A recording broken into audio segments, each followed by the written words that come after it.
किसी फ़िल्म में या किसी सीरीज़ में कुछ किरदार ऐसे होते हैं ना जिनसे आप पर्सनल टच महसूस करते हैं और ज़्यादातर वो पॉजिटिव साइड के ही होते हैं और आप चाहते हैं कि उनके साथ अच्छा होता रहे।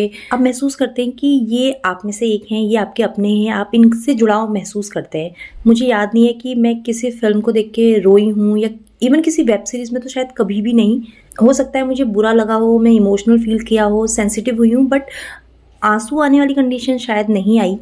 बट इस सीरीज़ को देखने के बाद मुझे लिटरली बहुत रोना आया, बहुत बुरा लगा। मतलब पता नहीं क्यों, शायद वो किरदार इतने सशक्त थे, इतने मासूम थे, इतने जेन्युइन थे कि हमें उनसे मोहब्बत हो गई है। मैं बात कर रही हूँ सीरीज़ पाताल लोक की, जिसका एक खूबसूरत किरदार इसमें मर जाता है और वो कौन है इसके लिए आपको वेब सीरीज़ देखनी पड़ेगी, पाताल लोक सीज़न 2। मैं कहूँगी कि भला हो OTT का और भला हो ऐसे मेकर्स का जो अच्छे अदाकारों को, कलाकारों को लीड रोल में लाने की हिम्मत रखते हैं। नॉट बिकॉज कि वो एक्सटर्नल कैसे हैं, बिकॉज वो इंटरनली कितने सशक्त हैं और उनमें इस क्राफ्ट के लिए कितनी काबिलियत है और वो कितना दमखम रखते हैं इसे निभाने में, कितनी सच्चाई है उनके काम में। मैं बात कर रही हूँ जयदीप अहलावत की, जिसके कंधे पे सीज़न 1 भी था, सीज़न 2 भी है, बट आई डोंट नो कि सीज़न 3 होगा या नहीं होगा, जो कि पूरी तरह जस्टिस करते हैं अपने इस किरदार से।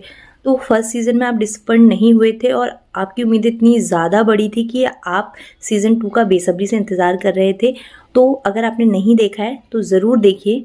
कहानी एक मर्डर के इन्वेस्टिगेशन पे स्टार्ट होती है, जो कि एक बहुत इन्फ्लुएंशियल बंदे का मर्डर हो जाता है, जिसके तार नागालैंड से जुड़े हैं और जिसका इन्वेस्टिगेशन करने हाथीराम चौधरी और ईश्वक सिंह, यानी जयदीप अहलावत और ईश्वक सिंह, उसकी इन्वेस्टिगेशन के लिए नागालैंड जाते हैं, जहां उन्हें SP तिलोत्मा मिलती हैं। तो फिर बहुत सारे राज खुलते हैं, जिसके तार दिल्ली से जुड़े हैं, बहुत सारे बड़े बड़े लोगों से इसके नाम जुड़े हैं, बहुत सारे होटेलियर हैं, पॉलिटिकल लोग हैं, लोकल नेता हैं।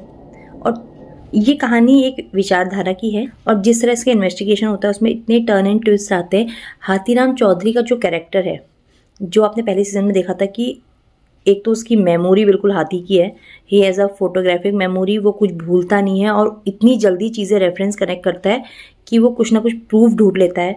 हिम्मती है और सबसे बड़ी बात, बहुत ईमानदार है अपने काम के प्रति। इस सीरीज़ का एक डायलॉग है कि जब ज़रूरत पड़े तो या तो आप नौकरी कर लो या आप ड्यूटी कर लो। ये देखा जाए तो सिस्टम से लड़ने की बात है कि आप बड़े लोगों को नाराज़ करके भी अपना कर्तव्य निभा रहे हैं, जिसके कॉन्सिक्वेंसेस आप जानते हैं, जो कि आपके लिए अच्छे नहीं होंगे। जैसा कि पहले सीज़न में भी था कि हाथीराम चौधरी झूठ बोल के एक केस का इन्वेस्टिगेशन करता है और लास्ट में उसका क्रेडिट भी उसे नहीं मिलता, पर यहाँ पे ये केस उसके लिए पर्सनल हो जाता है और वो अपनी जान लगा देता है। और जिस तरह इमोशनल कनेक्ट होता है इस सीरीज़ में, आप बहुत बुरा महसूस करेंगे। मुझे लगता है इस सीरीज़ का क्लाइमैक्स, चाहे हाथीराम की जीत हो बट ऑडियंस की हार है। इस सीरीज़ की खास बात ये है, ये नकली कम लगता है और इतना फास्ट पेस ड्रामा है कि आपको पलक झपकाने का टाइम नहीं मिलेगा। एक एपिसोड अगर आपने देख लिया, आपकी इसको पूरा बिंज वॉच करने की इंटेंसिटी बहुत ज़्यादा बढ़ जाएगी। मैं कहानी का कुछ भी आपको रिवील नहीं करना चाहती, क्योंकि हर एक सीन दूसरे सीन से जुड़ा है और कुछ स्टोरीज़ होती है ना, बताई नहीं जाती, देखी जाती हैं। और मैं परफॉर्मेंस की बात करूँ तो मैं यहाँ पे किसी को भी रिमार्क नहीं करना चाहूँगी, बिकॉज सब सुपर्ब हैं, सुपर्ब हैं। ये आपके अपने पर्सनल कैरेक्टर है जिनको आई थिंक परफॉर्मेंस वाइज जज करना तो नहीं बनता। I hope you will love it.